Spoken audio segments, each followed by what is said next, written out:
نحمده ونصلي على رسوله الكريم اما بعد فاعوذ بالله من الشيطان الرجيم بسم الله الرحمن الرحيم رب اشرح لي صدري ويسر لي امري واحلل عقدة من لساني يفقهوا قولي.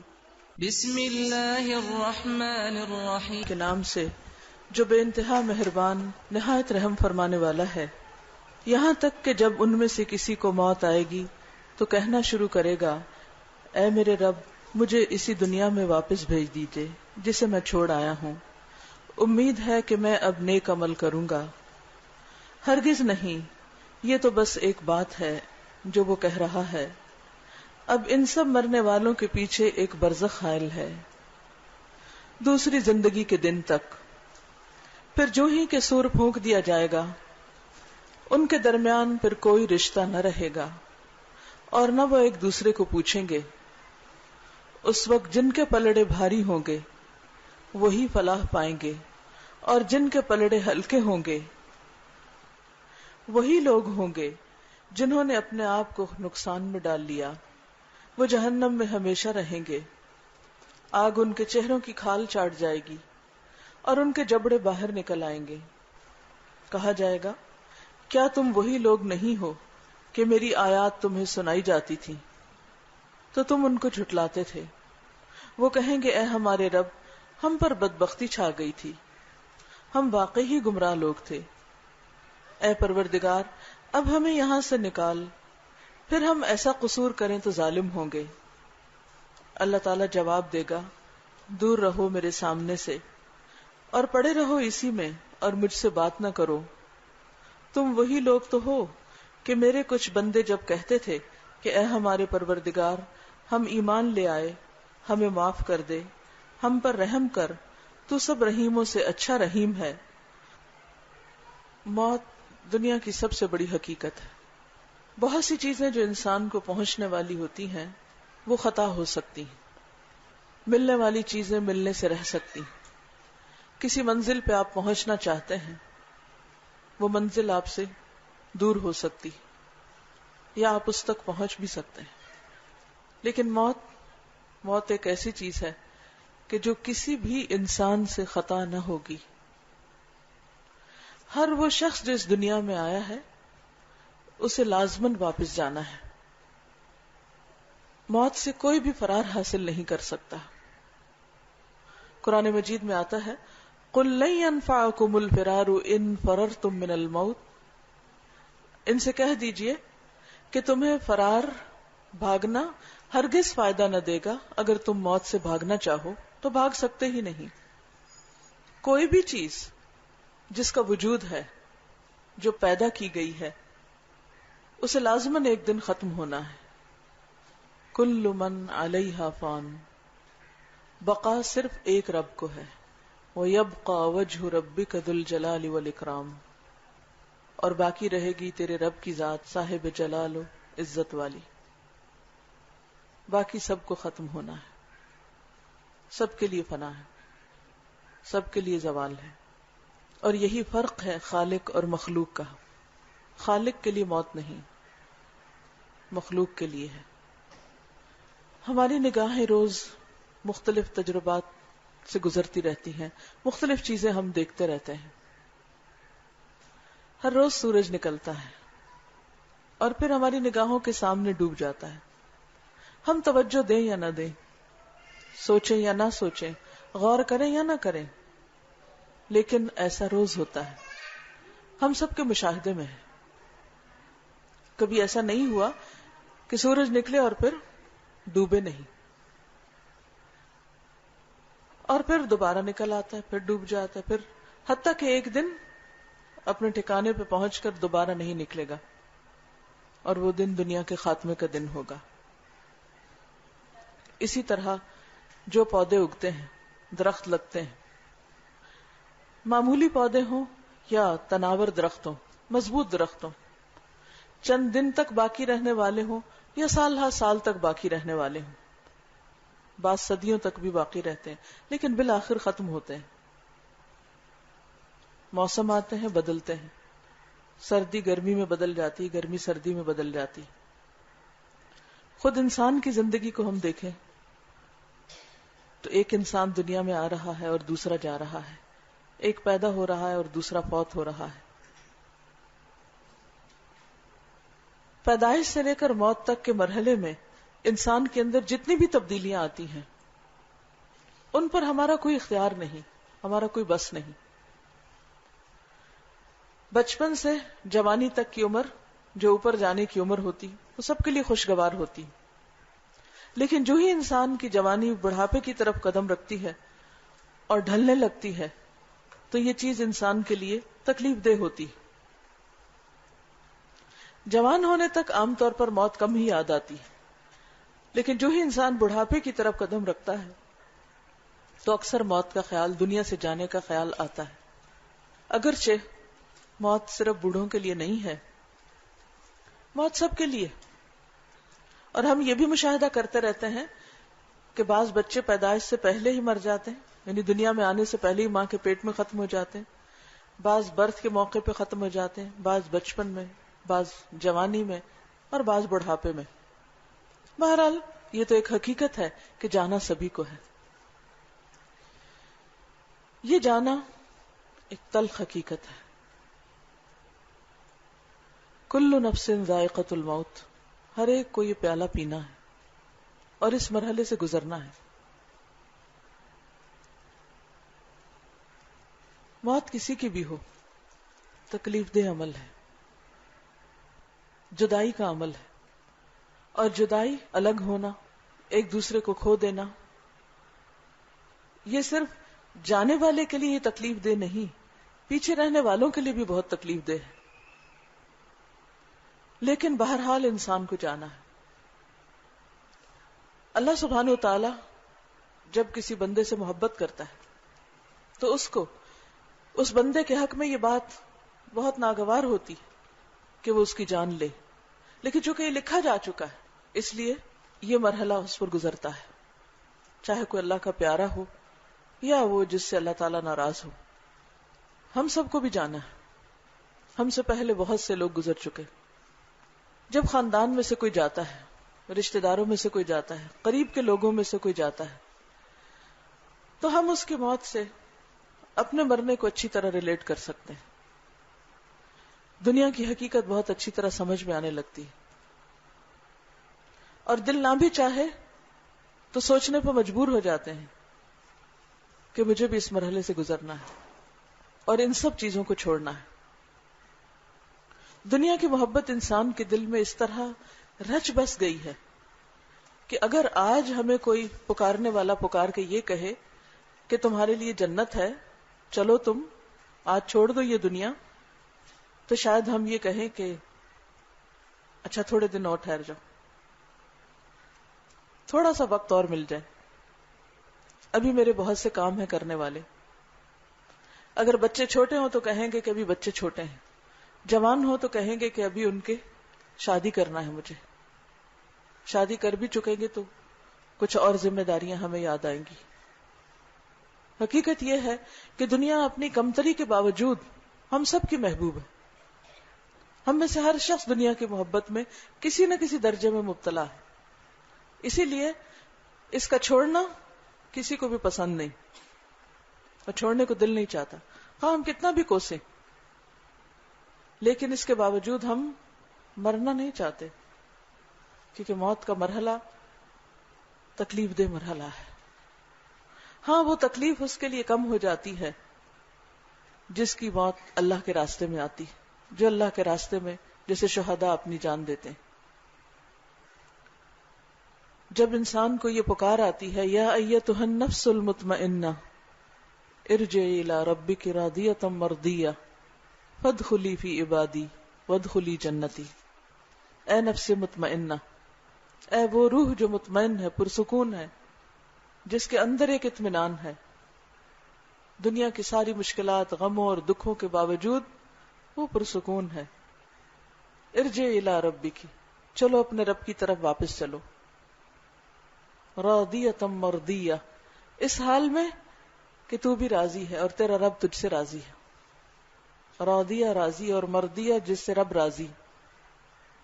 اور رب کی طرف سے پکار آتی ہے فادخلی فی عبادی، تم میرے بندوں میں داخل ہو جاؤ، نیک لوگوں میں تم بھی شامل ہو، اب آخرت میں بھی انہی کے ساتھ چلو، وادخلی جنتی، اور میری جنت میں داخل ہو جاؤ. تو گویا مرتے ہی اس کو جنت کی بشارت مل جاتی اور وہ اللہ کے نیک بندوں میں شامل ہو جاتا. لیکن اپنے پیچھے بہرحال ایک دنیا چھوڑ آتا ہے، وہ جو اس نے بہت محنت سے کمائی ہوتی، جس کے ساتھ اس کی ایک اٹیچمنٹ ہوتی.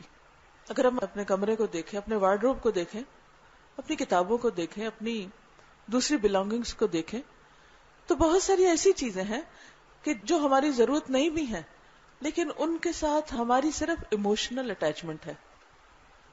یہ فلاں نے مجھے گفٹ دی تھی، یہ چیز فلاں کی گفٹ ہے، یہ فلاں موقع پر خریدی تھی، یہ شادی کا گفٹ ہے، یہ اینٹیک ہے، یہ فلاں دور کی خریدی ہوئی ہے، یہ فلاں ملک میں گئے تھے تو وہاں سے خرید کر لائے، یہ فلاں رشتہ دار یا دوست آیا تو وہ ہمارے لیے تحفے میں لایا. اگر ہم چاہیں بھی کہ ان کو اٹھا کر کسی کو دے دیں تو عام طور پہ ہم دینا نہیں چاہتے، حالانکہ وہ ہمارے کام کی بھی نہیں ہوتی. لیکن یہ جو ایموشنل اٹیچمنٹ ہے ایک بہت بھاری چیز ہوتی ہے. اس دنیا کے ساتھ ہماری ایک جذباتی وابستگی ہو گئی ہے. اسی طرح انسانوں کے ساتھ، انسانوں سے ہمیں دکھ ملتے بھی ہیں پھر بھی وہ ہم کو اچھے لگتے ہیں. بچوں کی طرف سے آپ دیکھ لیجئے، ماں باپ کو دیکھ لیجئے، بہن بھائیوں کو دیکھ لیجئے، جتنے بھی کوئی قریبی رشتہ دار ہیں، ہم نہیں چاہتے کہ وہ ہم سے دور جائیں. بعض اوقات ماں باپ انتہائی بڑھاپے کے عالم میں ہوتے کہ ان کے لیے موت زندگی سے افضل ہوتی، لیکن پھر بھی ہم دکھی ہوتے ہیں. کس لیے؟ کیونکہ ہم سیلفش ہوتے ہیں، ہم اپنے سکون، اپنے لیے دعائیں چاہتے ہیں، اپنی خوشی چاہتے ہیں، یہ نہیں دیکھتے کہ دوسرا شخص کس حال میں. تو بہرحال موت کا مرحلہ، جدائی کا مرحلہ تکلیف دہ مرحلہ ہے، لیکن اس مرحلے کو کس طرح خوشگوار بنایا جائے، اس کی ایک ہی صورت ہے کہ وہ کام کیے جائیں جس سے ہمارا رب راضی ہو، جس سے اس کی مخلوق کا بھلا ہو، جس سے ہمارے ضمیر پر کوئی بوجھ نہ ہو، جس سے ہمارے اندر ایک اطمینان ہو. اگر ہماری زندگی اللہ کی اطاعت میں گزرے گی، بندوں کی خدمت میں گزرے گی، تو انشاءاللہ موت کا مرحلہ بھی پرسکون ہوگا. کیونکہ اس موت کے مرحلے سے پہلے کا مرحلہ جو آج کا دن ہے، آج کا مرحلہ ہے، اسی سے ہم اپنا آغاز کر سکتے ہیں، سیلف انالیسس کر سکتے ہیں، خود کو خود ٹیسٹ کر سکتے ہیں کہ میرے دل کی کیفیت کیا ہے. ہم سب کو اپنے اپنے دلوں کا جائزہ لیتے رہنا چاہیے. کیا واقعی ہم اس کیٹیگری میں فال کرتے ہیں کہ راضیۃ مرضیہ؟ کیا ہم اپنے رب سے راضی ہیں؟ کیا ہمارے دل کے اندر ایک اطمینان ہے؟ کہیں کسی قسم کی کوئی بے چینی یا اضطراب یا پریشانی تو نہیں؟ موت کا خوف اپنی جگہ، لیکن ایسا خوف تو نہیں کہ جو ہمیں اللہ کی رحمت سے مایوس کر دیتا ہو، کیونکہ وہ مطلوبہ نہیں. انسان کو اللہ سبحانہ وتعالیٰ کے بارے میں ہمیشہ پر امید رہنا چاہیے، لیکن ایسی امید نہیں کہ انسان اللہ کی ناراضگی کے کام شروع کر دے. اللہ سے ہمیشہ حسن ظن رکھنا چاہیے. حضرت جابر فرماتے ہیں کہ میں نے رسول اللہ صلی اللہ علیہ وسلم کی وفات سے 3 دن پہلے آپ کو یہ فرماتے ہوئے سنا کہ مرتے وقت انسان کو اللہ پر حسن ظن رکھنا چاہیے. یعنی انسان اس حال میں مرے کہ اللہ کے بارے میں اچھا گمان ہو، اچھا خیال ہو، اچھی سوچ، کہ وہ مہربان ہے، وہ محبت کرنے والا ہے، وہ کبھی کسی پہ ظلم نہیں کرتا. کیونکہ عام طور پر ہمارا تکیہ کلام کیا ہوتا ہے کہ جو چیز ہمیں تقدیر میں سے یا اللہ کے فیصلوں میں سے پسند نہیں آتی تو ہم فوراً کہہ دیتے ہیں یہ تو بڑی ناانصافی کی بات ہے، اللہ نے میرے ساتھ اچھا نہیں کیا، اللہ نے فلاں کے ساتھ اچھا نہیں کیا. یہ بات کوئی معمولی بات نہیں، بہت سخت بات ہے. سب سے بڑھ کر علم کس کے پاس ہے؟ سب سے بڑھ کر محبت کرنے والا کون ہے؟ سب سے بڑھ کر مہربان کون ہے؟ وہی رب ہے. اس کا کوئی بھی فیصلہ ظلم کا فیصلہ نہیں ہوتا، اس کے ہر فیصلے میں خیر اور بھلائی ہے. لہٰذا اگر وہ ہمارے بچوں میں سے کسی کو لے جائے یا والدین میں سے یا بہن بھائیوں میں سے یا کسی کو بھی لے جائے تو اس کا یہ فیصلہ ناانصافی کا فیصلہ نہیں ہے. بعض اوقات کوئی فوت ہو جائے تو ہم کہتے ہیں کہ ہم ہی کیوں، ہم پر ہی مصیبت کیوں آئی، ہمارے عزیز کو کیوں چھینا گیا. تو بات یہ ہے کہ اللہ کا مال ہے، صحابیات میں سے ایک مشہور صحابیہ ہیں ام سلیم، ان کا بیٹا فوت ہو جاتا ہے، شوہر باہر گئے ہیں، واپس آتے ہیں تو پوچھتے ہیں کیا حال ہے بچے کا، کہتی ہیں پہلے سے زیادہ پرسکون ہے، اور بچہ فوت ہو چکا ہے اور گھر میں پڑا، چادر ڈالی ہوئی ہے اس پر. ماں ہے یہ، کس طرح اللہ کے فیصلے پر راضی ہیں. کسی بھی دکھ، تکلیف اور پریشانی کے موقع پر ہمارا ری ایکشن کیا ہوتا ہے؟ ہم اس صدمے کو کیسے لیتے ہیں؟ ہم اس کو کتنے باوقار طریقے سے سہتے ہیں اور اللہ سے کتنے راضی ہوتے ہیں اور کیسا حسن ظن رکھتے ہیں؟ یہ ماں کا حسن ظن ہے اللہ کے بارے میں کہ بچہ پہلے سے بہتر حالت میں ہے. اور یقیناً دنیا میں اگر کسی بیماری میں وہ سفر کر رہا تھا تو اس سفرنگ سے وہ نکل گیا، اور بچے تو معصوم ہوتے ہیں، ان کا تو آخرت میں کوئی حساب نہیں، پکڑ نہیں، کچھ نہیں، تو وہ پہلے سے بہتر ہے. اگر کوئی بھی ماں یہ سوچ لے تو اس کا صدمہ بہت کم ہو جائے گا، کیونکہ کوئی بھی شخص اس وقت تک راضی ہو نہیں سکتا جب تک وہ اللہ کی تقدیر کو نہ مان لے. دل میں سکون آ ہی نہیں سکتا، خوشی ہو ہی نہیں سکتی جب تک اللہ کے فیصلوں پہ انسان راضی نہ ہو. ایک بزرگ سے کسی نے پوچھا کہ آپ کو کبھی غمگین نہیں دیکھا گیا، کس وجہ سے آپ مطمئن رہتے ہیں؟ تو وہ کہنے لگے کہ میں اللہ کے ہر فیصلے کو اپنا فیصلہ سمجھتا ہوں. جو بھی چیز میرے سامنے آتی ہے میں یہ سمجھتا ہوں کہ یہ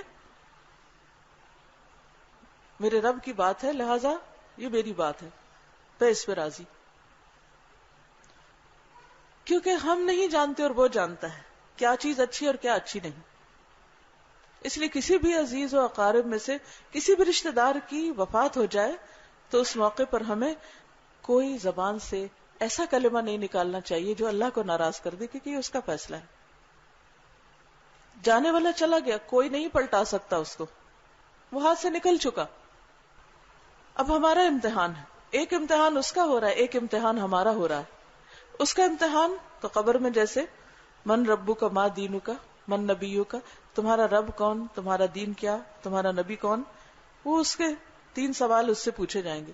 لیکن پیچھے رہنے والوں کا بھی امتحان کم نہیں کہ اس موقع پر وہ کیا کرتے ہیں.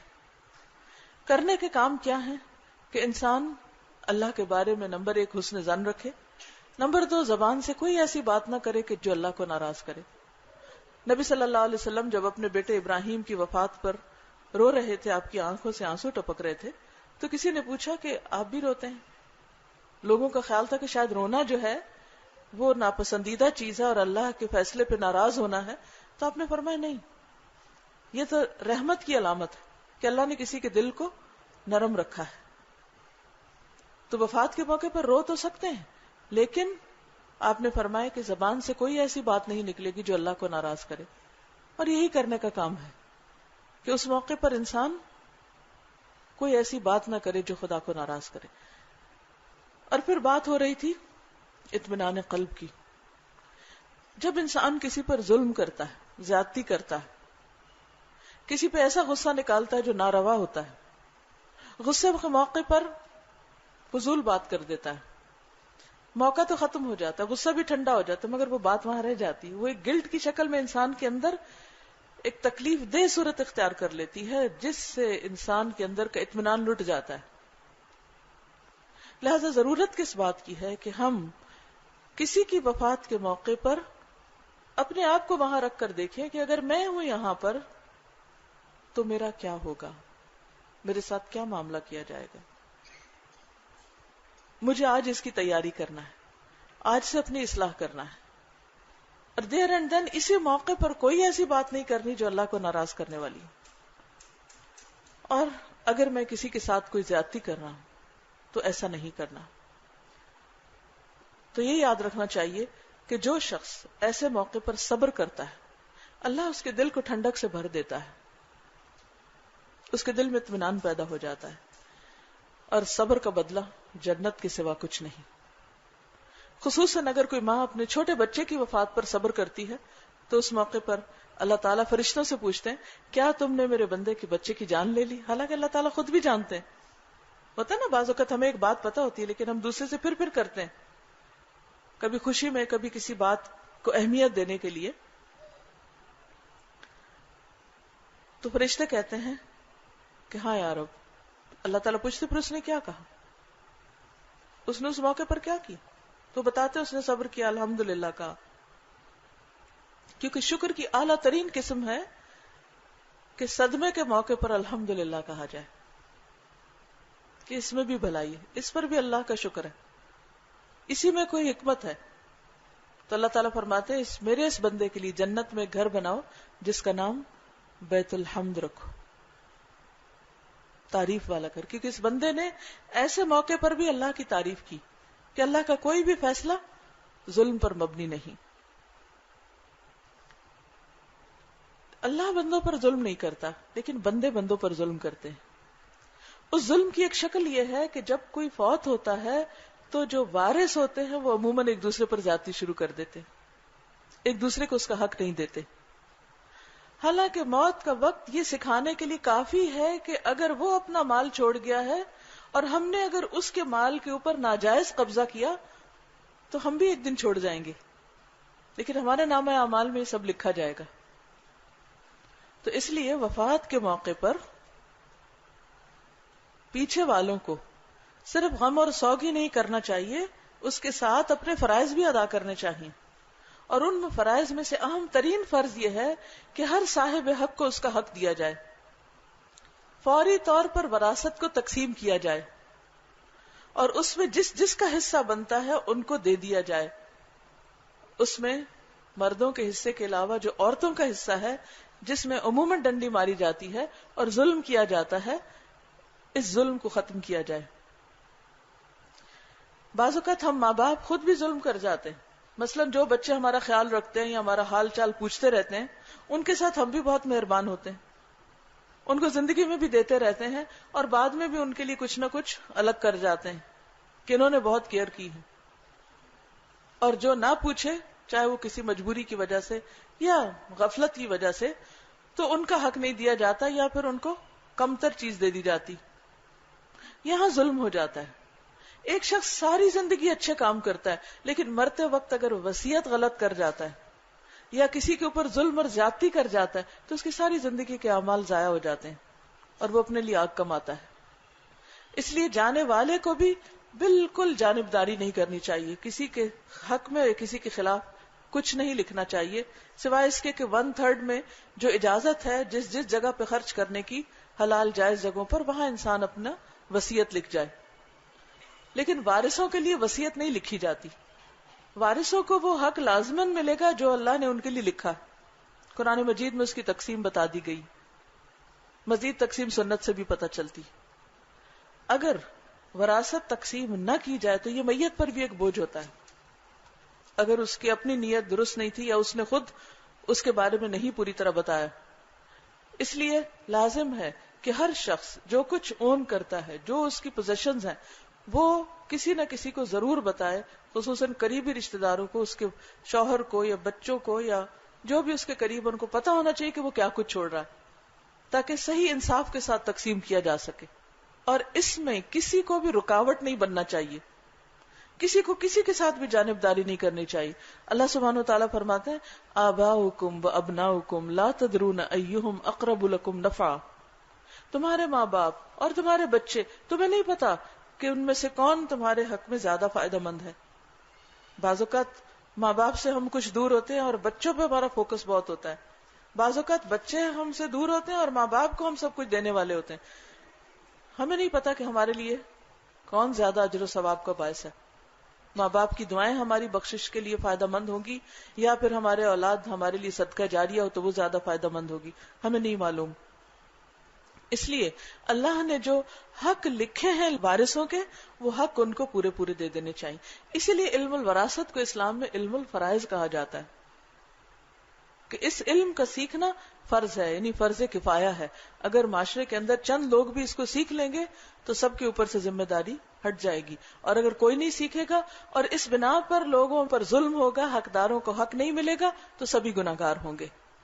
پھر اسی طرح یہ ہے کہ جو فوت ہو جائے تو اس کے مال میں وراثت میں جب تقسیم ہو رہی ہو تو پیچھے والوں کو چاہیے کہ کچھ نہ کچھ اس کے مال میں سے خود اپنی خوشی سے بھی صدقہ کر دیں, خاص طور پر اگر اس کو وصیت لکھنے کا موقع نہیں ملا.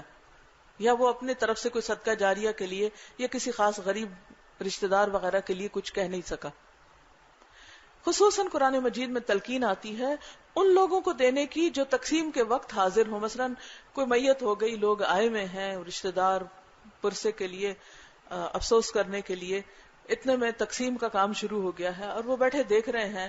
یہ چھوٹے بچے ہیں، وہ چیزوں میں گھس جاتے ہیں، کچھ اٹھا لیتے ہیں، مانگتے ہیں. تو اللہ تعالیٰ فرماتے ہیں کہ تم اپنے آپ کو رکھ کے وہاں دیکھو کہ اگر تم دنیا سے جاؤ تو تم اپنے یتیم بچوں کے لیے پیچھے کیا سوچو گے کہ ان کے ساتھ کیا سلوک کیا جائے. تو اسی طرح خصوصاً محروم لوگ جن کا وراثت میں حصہ نہیں بنتا، ان کو بھی اس مال میں سے پھر اپنے حصے میں سے، یہ نہیں کہ وہ بغیر وصیت کے کسی اور کے حصے میں سے، اس میں سے ان کو کچھ نہ کچھ دے دو. یہ ہمارے دین کی تعلیمات. اگر ان تعلیمات پر صحیح طور پر عمل کیا جائے تو زندگی کس قدر پرسکون ہو جائے. یہ ہے وہ طریقے، یہ ہے وہ راز اطمینان قلب حاصل کرنے کے، راضیتم مردیہ بننے کے، کہ ہر سچویشن میں انسان کو پتا ہو کہ اب میرے اوپر کرنے کا کام کیا ہے. دین صرف پڑھنے پڑھانے کی چیز نہیں ہے، یہ عمل کی چیز ہے. اور ہمارے اندر اطمینان اور سکون، خوشی اور راحت اسی وقت ہو سکتا ہے جب ہم ایک طرف اللہ کا حق دینے والے اور دوسری طرف بندوں کا. اب آپ دیکھیے یہ جتنی بھی چیزیں بتائی گئی ہیں وفات کے موقع پر، ان میں سے زیادہ تر کیا ہے؟ بندوں کا حق ہے، بندوں کو دینے کی بات ہے. اور پھر اگر ہم صبر کرتے ہیں تو یہ بھی ہمارے اپنے حق میں اچھا ہے. آخرت کی جزا تو ہے ہی، لیکن دنیا میں صبر کر کے ہم بہت سے کام ہوش و حواس کے ساتھ اور بہتر کر سکتے ہیں. بعض لوگ غم کو اپنے اوپر طاری کر لیتے ہیں اور وہ اس سے نکل نہیں پاتے، اور ان کا وہ غم ان کے لیے ایک ڈپریشن کی صورت اختیار کر لیتا ہے جس سے ان کا پورا خاندان متاثر ہو جاتا ہے. وہ خود تو پریشان ہوتے ہیں لیکن اپنے آس پاس والوں کو بھی پریشان کرتے ہیں. اسی لیے سوگ کی مدت 3 دن بتائی گئی. جیسے والدین بھی فوت ہو جائیں تو اس کے بعد پھر اپنے آپ کو حوصلہ دے کر صبر کر کے نارمل لائف میں آنا چاہیے. ورنہ کیا ہوتا ہے کہ مثلاً اگر والدین میں سے کوئی فوت ہو گیا اور ہمارے اپنے بھی بچے ہیں اور ہم ہر وقت رو رہے ہیں تو ہمارے بچے ہم سے بیزار ہو جائیں گے، شوہر بیزار ہو جائے گا، گھر کا نظام الٹ جائے گا. آپ جانے والے کے لیے تو رو رہے ہیں، ٹھیک ہے، ہم نے مان لیا آپ کی بہت محبت ہے ان سے، لیکن پیچھے والوں کا کیا قصور ہے؟ ان کی بھی قدر کریں جو زندہ ہیں، جو باقی ہیں، اور ان کے حق ادا کریں. کیونکہ قیامت کے دن اللہ تعالیٰ اپنے حق تو معاف کر دے گا لیکن بندوں کے حقوق ان کی سخت پوچھ ہوگی. اگر ان کے حق میں کمی ہوئی تو ہمیں اس بات کا کوئی حق نہیں کہ ہم کسی بھی چیز میں ایکسٹریم رویہ اختیار کریں. غم اور دکھ میں ایسا ایکسٹریم رویہ کہ جس سے ہم اپنے بچوں اور شوہر اور رشتہ داروں اور باقی خاندان والوں کے حق ادا نہ کر سکیں، یا وہ غم ہم کو اتنا بیمار کر دے کہ ہم کچھ بھی کرنے کے قابل نہ رہیں. تو یہ سچویشن نہیں ہونی چاہیے. پھر یہ ہے کہ جب کوئی فوت ہو رہا ہو تو اس وقت لا الہ الا اللہ پڑھنا چاہیے، کیونکہ جو شخص جس کی وفات اس کلمے پر ہوگی، کلمہ توحید پر، آخری کلام جس کا لا الہ الا اللہ ہوگا، انشاءاللہ وہ جنت میں جائے گا. کیونکہ انما الاعمال بخواتیمہا، جس حال میں اختتام ہوگا وہیں سے اگلی زندگی اسی طرح شروع ہوگی. اگر ایمان پر گیا انسان، توحید پر گیا، تو انشاءاللہ آگے کے لیے بھی اچھی امید رکھی جا سکتی. لیکن کسی کو بھی زبردستی نہیں کلمہ پڑھوانا چاہیے اس وقت. جیسے زندگی میں کسی کو زبردستی نہیں آپ پڑھا سکتے، لا اکراہ فی الدین. کسی کو آپ اس طرح نہیں جبر سے کنورٹ کریں گے کہ نہیں تم لازم مسلمان ہو جاؤ لیکن ورنہ تمہارے سر پہ میں یعنی تمہارا سر اڑا دوں گا. یہ اسلام کی تعلیم نہیں ہے. تو اسی طرح موت کے وقت بھی کسی کو زبردستی نہیں کرنی چاہیے. ہاں ساتھ ساتھ پڑھنا چاہیے، تلقین کرنی چاہیے، لیکن جبر نہیں کرنا چاہیے. اسی طرح موت کے وقت پیشانی پہ جو پسینہ آتا ہے یہ اچھے خاتمے کی علامت ہے. موت کی تکلیف برحق ہے. نبی صلی اللہ علیہ وسلم کی وفات کا جب وقت آیا تو حضرت عائشہ کہتی ہیں کہ آپ کی تکلیف دیکھ کر میں کبھی کسی کی تکلیف کو برا نہیں سمجھتی. مومن کے لیے وہ تکلیف اس کی اگلی پچھلی خطاؤں کا کفارہ ہو جاتی.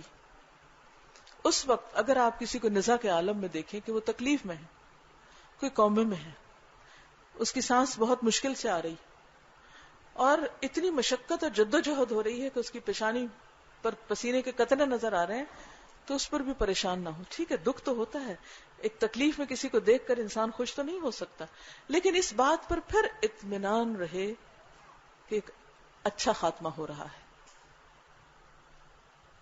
اس کے بارے میں، میت کے بارے میں حسن ظن رکھیں.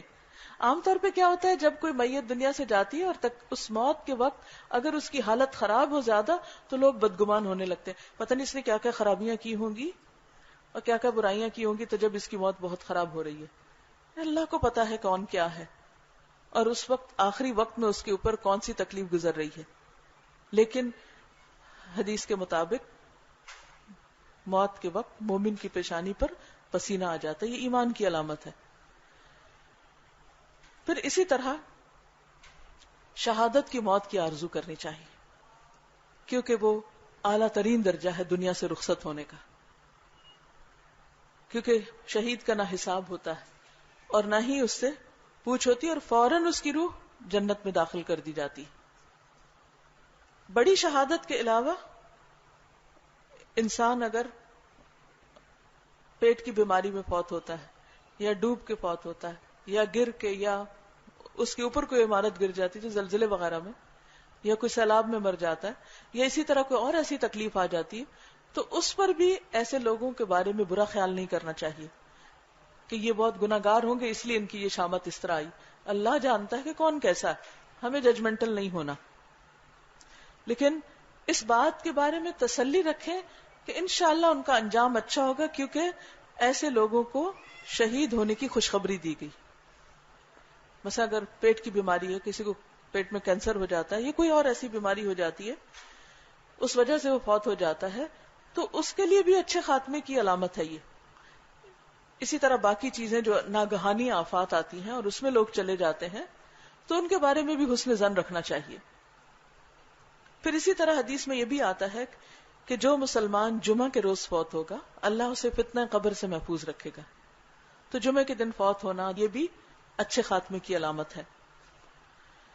اسی طرح رمضان کے مہینے میں فوت ہونا، پھر اسی طرح حج کے سفر پر یا عمرہ کرتے وقت، یا اللہ کی خاطر انسان گھر سے نکلے، جیسے دین کا علم حاصل کرنے کے لیے، تو راستے میں اگر موت آ جائے تو یہ ساری موتیں جو ہیں یہ شہادت کی موت شمار ہوتی ہیں. کوئی شخص کسی کی موت کو دیکھ کر اس کے بارے میں کم سوچے، اپنے بارے میں زیادہ فکر کرے کہ یہ وقت مجھ پہ بھی آنا ہے، کون سا وقت ہوگا، وہ کون سا دن ہوگا، وہ کون سی جگہ ہوگی. اس کے بارے میں روز سوچنا چاہیے.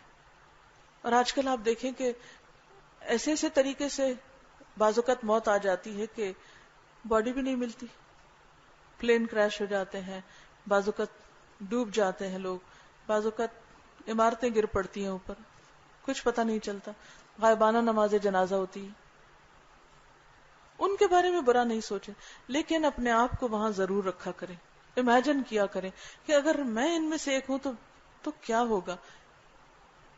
اس کے لیے مجھے آج دعا کرنی ہے اپنے لیے کہ اللہم بارک لی فی الموت و فی ما بعد الموت. اللہ میری موت میں بھی برکت ڈال اور موت کے بعد آنے والے معاملات میں بھی، ان سب کو اچھا کر دے. کیونکہ جس چیز نے خطا ہونا ہی نہیں، جو چیز آنی ہی آنی ہے، تو لازم ہے کہ انسان اس کے بارے میں ضرور سوچے. عقل مند اس کی تیاری کرتا ہے. دیکھیے دنیا میں اگر معمولی سا سفر بھی ہو، مثلا میں اپنے گھر سے چل کے یہاں آئی ہوں، تو کچھ تو تیاری کرنی پڑی نا. بیگ اٹھایا، کتاب رکھی، اور صبح سے سوچ رہی تھی آج جانا ہے. آپ ایک شہر سے دوسرے شہر جاتے ہیں، ایک ملک سے دوسرے ملک جاتے ہیں، کہیں بھی جاتے ہیں تو تیاری رکھتے ہیں نا. دنوں پہلے بیٹی کو رخصت کرنا ہو، دنوں پہلے تیاری شروع ہو جاتی کہ رخصتی ہے. لیکن ایک بڑی رخصتی بھی ہے اور وہ ہر ایک کی رخصتی ہے، اس کی بھی لازماً تیاری ہونی چاہیے. ہمارے ہاں شادیوں کی تیاری مہینوں پہلے شروع ہو جاتی، سارا دن تیاری ہوتی رہتی، مہمانوں کی لسٹیں بن رہی ہیں، ہال بک ہو رہے ہیں، مہمانوں کے آنے رہنے کا انتظام ہو رہا ہے، کپڑے بن رہے ہیں، جہیز بن رہا ہے، گھر آگے تیار ہو رہا ہے. دونوں خاندان کتنی لمبی لمبی تیاریاں کرتے ہیں اور سب لوگ مدد کو بھی پہنچ جاتے ہیں.